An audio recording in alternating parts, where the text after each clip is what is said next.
Kita bicarakan tentang sukan ekstrim, disiplin dan juga doping. Untuk itu kita bertemu yang istimewa. Kita persilakan Profesor Madya Dr. Abdul Halim Mokhtar, Dekan Fakulti Sukan dan Sains Exercise Universiti Melaya. Assalamualaikum, selamat pagi Doktor, apa khabar? Waalaikumsalam dan selamat pagi. Khabar baik. Alhamdulillah. Okey, kalau kita nak berbicara tentang sukan ini, kita lihat dulu tentang mungkin perkembangan sukan dunia semasa ini kan. Bagaimana kalau Doktor boleh kongsikan? Baik, bagi saya secara umumnya sukan di pesada dunia sedang berkembang rancak. Pertandingan sukan ini menjadi semakin mencabar bila mana kita punya fiziologi kita, sains kita, semua ni dalam dikatakan memerlukan prestasi yang tinggi. Pada masa yang sama, kita jangan lupa pula sukan tadi itu satu sukan dari segi pertandingan kan. Yeah. Ada juga sukan untuk kesihatan. Itu juga mendapat perhatian dunia yang agak serius juga, sebabnya sukan ataupun physical education seperti ini dapat membantu mengurangkan kes-kes kesihatan, masalah kesihatan, tambahan berat badan, penyakit-penyakit kronik ya. So jadi sukan dua perkara ini saja dah cukup untuk memacu sukan di pesada dunia.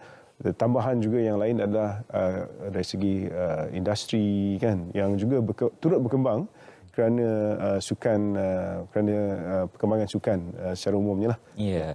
Dan kalau kita bercakap tentang perkembangan sukan, kita boleh bercakap tentang sukan ekstrim. Yeah. Kalau kita bercakap tentang sukan ekstrim ni kan, mungkin kita boleh lihat dari segi faktor. Kalau mungkin ada orang takut nak bermain sukan ekstrim kerana ia memikirkan tentang faktor kecederaan. Jadi mungkin boleh Doktor kongsikan tentang sukan ekstrim ini, bagaimana kita perlu tahu dan juga kita perlu hayati. Baik, terima kasih Irfan. So kita selalu ni bimbang apabila kita bersukan, kita risau juga pasal kecederaan. Yeah. Jadi memang tak boleh elakkan tu. Dan ekstrim kat sini kita boleh katakan okey, pertama ekstrim dari segi kontak. Contohnya bola sepak, rugby ini juga boleh dikategorikan ekstrim, di mana kita ada physical contact dan memerlukan kekuatan fizikal, memerlukan ketahanan. Kita ada juga sukan ultra marathon, triathlon yang juga mencabar fiziologi manusia, yang mendedahkan kita pada kecederaan. Sama ada kecederaan traumatik, iaitu kecederaan disebabkan oleh pelanggaran, ataupun kecederaan-kecederaan seperti kecederaan overuse atau lebih guna disebabkan kita banyak berlatih, kita boleh juga dapat kecederaan-kecederaan seperti ini. Jadi benar, sukan ekstrim ni memang akan mendedahkan kita kepada beberapa bentuk kecederaan, tapi itu bukanlah satu limitasi yang patut kita takut-takutkan sangat ya. Sebab kita semua sedang berkembang juga dari segi perubatan sukan, daripada sains sukan. Kita sentiasa dalam kajian, sentiasa kita panggil evolve ya, di dalam fraternity ini, yang ini akan dapat menyumbang kepada pengurangan kecederaan, pengurangan risiko, dan kalau ada kecederaan juga macam mana kita boleh merawat kecederaan ini dan mengembalikan ahli-ahli sukan ini ke dalam sukan segera dan seselamatnya mungkin. Baik, kalau kita petik kembali kata-kata doktor tadi tentang sukan ekstrim, misalnya bola sepak dan juga rugby yang sering kali dimainkan oleh atlet-atlet negara kita dan mendapat satu minat yang lebih luas skopnya.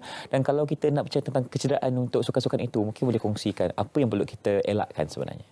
Baik, kalau ikutkan kecederaan, contohnya lah kalau sukan rugby ni, antara yang paling digeruni adalah kecederaan kepala lah, atau concussion kalau dalam rugby, dan juga banyak lagi kecederaan traumatik manakala dalam sukan bola sepak ni kecederaan kepala ni kurang sikit.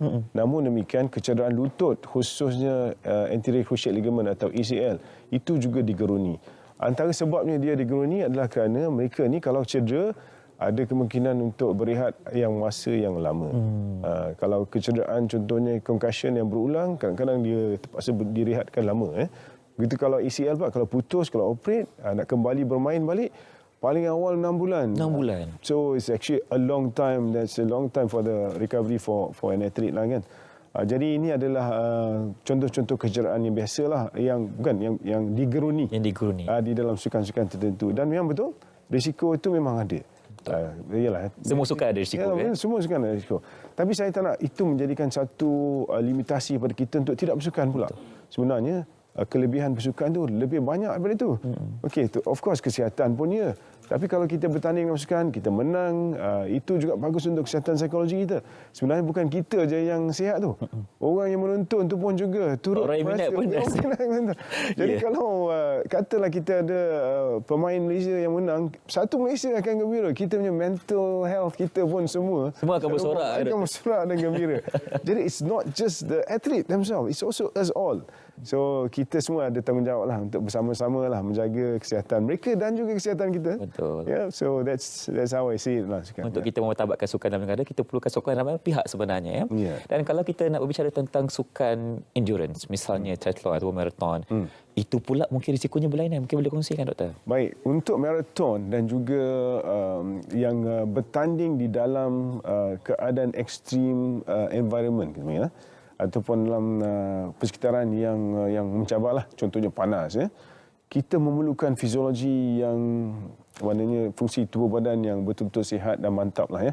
Jadi kalau kita tak berlatih untuk ni, tak biasa dengan keadaan panas dan berlatih yang lama, sebab dia berjam-jam kan di bawah panas terik itu, dengan setakat mana kalau seorang manusia biasa ni, berapa lama dia boleh bertahan dalam keadaan macam ni kan. Jadi so we need a strategy to actually work on this one. Tapi kalau nak ceritakan pasal pattern kecederaan yang terlibat dengan kecederaan haba ataupun kita panggil heat illnesses, itu adalah perkara yang common. Tapi dari segi endurance tu pula, memang endurance di dalam keadaan ekstrim seperti ini akan terjejas. So kita kena ada strategi macam mana nak mengatasi masalah-masalah endurance ini. Okay. Of course ada yang lain lah, sakit-sakit sendi, sakit cramp. These are all ni lah kecederaan-kecederaan yang biasa jugalah di dalam endurance. Doktor, dalam kita mengatasi risiko-risiko yang disebutkan tadi itu, pastinya elemen integrasi yang kita perlu bawakan adalah disiplin. Betul. Jadi mungkin boleh Doktor kongsikan kenapa penting disiplin ini kepada atlet-atlet di luar sana? Baik, terima kasih. Kalau nak ceritakan disiplin dan sukan ni, terutamanya adalah kerana kita perlukan regime. Jadi sekarang ni kita cerita pasal periodization. Periodization dalam sains sukan ni adalah bila kita berlatih itu kita ada program. Kita tak boleh main simply masuk, hari ini saya nak berlatih berat, besok nak berat, lusa nak berat sebab game dah dekat. Tak boleh. Dia sebenarnya ada sistem. Dan sistem ni kita kena belajar. Untuk minggu ni, katakan kita ada 3 bulan lagi untuk minggu ni kita akan berlatih berat. Lepas tu kita ringan sedikit. Lepas tu berat balik. Kemudian kita ada fasa recovery yang betul-betul rehat. Kadang-kadang kita ada cross training punya fasa pula, di mana kita buat sukan lain yang bukan kita tumpukan daripada sukan tersebut.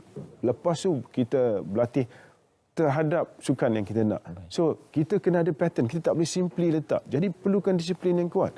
Itu bawa cerita pasal latihan kan. Betul. Cerita pula pasal makanan. Oh Allah, itu lagi lah kita susah nak disiplin. Makanan sedap lah kalau Malaysia ni kan. So macam-macam kita ni, kalau kita kena tahu bahawa orang ahli sukan ni dia kena ada specific strategi. Tak boleh main selamba dia makan. Kita ada karbohidrat kita kena lihat pada kandungan karbohidrat, kandungan gizi makanan lah, protein, lemak. Semua ini boleh menjejaskan atau boleh mempengaruhi keputusan pertandingan nanti. Baik. Itulah antara perkara yang kita perlu ambil cakna tentang disiplin yang perlu memang kita terus semarakkan dalam diri kita sebagai seorang atlet di luar sana. Dan tetapi Doktor, ada juga masalah apabila mereka ini, atlet-atlet ini ingin tambahkan prestasi dengan cara yang lebih cepat, mereka melakukan doping, mengambil barang yang terlarang. Jadi apa mungkin nasihat Doktor di luar sana kepada mereka di luar sana untuk tentang perkara ini, doping? Baik, terima kasih Irfan. Soalan yang sangat baik. Bagi saya, pertama sekali, kenapa mereka ambil ini doping? Doping ni basically bukan saja bahan terlarang. Ada juga kita panggil kaedah yang terlarang lah. So, tapi lebih kita tumpukan pada bahan terlarang, senang. Jadi kenapa dia orang ambil ini adalah kerana mereka nak jadi cepat glamour. Nak cepat menang. Bila menang, dia cepat glamour. Kedudukan dia jadi cepat, dia tinggi. Dan juga dengan ini datangnya imbuhan-imbuhan lain. Seperti menjadi duta iklan kan. So ini imbuhan kewangan pun datang juga sama kan. Jadi dia jadi hero, dia jadi wira. So kadang-kadang ini adalah satu tarikan untuk mereka, lebih baik kita cepat nak cepat menang kan. So dia akan ambil bahan-bahan terlarang ni. Tapi kita kena sentiasa ingat bahawa ini adalah juga satu peningkatan prestasi yang secara palsu. Yang bukannya dengan latihan, tapi ini dengan cara Kalau dari sukan tu adalah dari segi cara menipu lah. Betul. You are cheating the games, right? You jadi hero atau you bertanding dengan hebat kerana you ambil bahan tertentu. So that's not fair. Betul. So pertama tadi adalah artificial, palsu. Yang kedua adalah dia adalah an unfair punya feed, kan? Perbuatan yang tak adil. Yang ketiga sebenarnya pengambilan bahan terlarang ni sebenarnya boleh meninggalkan kesan yang teruk pada manusia. Contohnya lah, kita ni memerlukan testosteron sikit je. Tapi untuk bahan terlarang, contohnya anabolic steroid semua ni, which sebenarnya adalah analog kepada testosteron, maknanya hampir serupa dengan testosteron, diambil tu, kepekatannya 100 kali ganda daripada apa yang kita perlukan. Jadi tentu ini akan mendatangkan kesan negatif. So saya bimbanglah pada kesan-kesan sampingan yang boleh menjejaskan kesihatan mereka. Baik, ini adalah prioritas yang kita perlu elakkan sebenarnya. Yang saya difahamkan juga UM akan melakukan satu persidangan untuk kita berbicara tentang doping ini. Seringkas yang mungkin Doktor boleh kongsikan. Baik, terima kasih Irfan. So benar pihak Fakulti Sukan dan Sains Eksersis Universiti Malaya akan menganjurkan persidangan antarabangsa tentang prestasi manusia dan kesihatan 2023 di Bayu Legon Resort Melaka. Saya menjemputlah semua untuk hadir, khususnya pengamal sukan, pakar perubatan sukan, saintis sukan, even pihak ketenteraan. Tema kita adalah sukan, ketenteraan dan juga anti-doping. Kenapa saya masukkan ketenteraan tu? Di samping saya sendiri adalah seorang pegawai tentera wataniah, Palapis Universiti Malaya. Tetapi saya juga nak menekankan bahawa dalam sukan dan dalam ketenteraan, kita share beberapa perkara yang sama. Contohnya kita pun berlatih berat. Kita juga ada under high stress dari segi endurance, dari segi strength, dari segi power. Semua we share some of these injuries and some of the tactics or strategies untuk kita perform.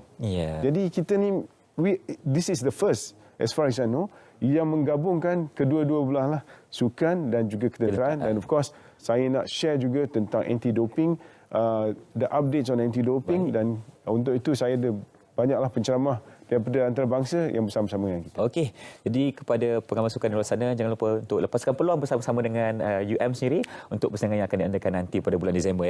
Terima kasih ucapkan kepada Profesor Maria Dr. Abdullah Halim Mokhtar, Dekan Fakulti Sukan dan Sains Eksersis Universiti Malaya untuk perkongsian tentang sukan ekstrim, doping dan juga disiplin.